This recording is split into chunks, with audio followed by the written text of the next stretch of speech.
ఆ ఒక్క మాట నేను అబద్ధం చెప్పని కారణంగా, ఆ ఒక్కరోజు నేను అధర్మం చేయని కారణంగా 1%తో 5 సంవత్సరాలు నేను ప్రతిపక్షంలో కూర్చోవాల్సి వచ్చింది. ఇది రియాలిటీ.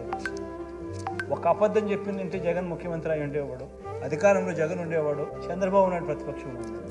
జగన్ ఒక అబద్ధం చెప్పలా, చేయలేనని చెప్పాడు, మాట మీద తాను నిలబడతాడు అన్న ఒకే ఒక అంశం మీద జగన్ అబద్ధం చెప్పలా.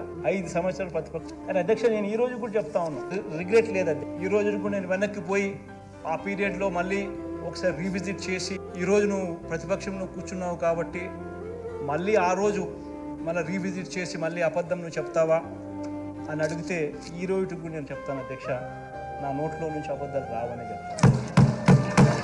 ఎన్నికలు అయిపోయాక జనాల్ని మోసం చేసి నా క్రెడిబిలిటీ పోగొట్టుకోలేనన్నా. ఆ క్రెడిబిలిటీ లేని రోజు మా నాయన లేడు, నేను లేను.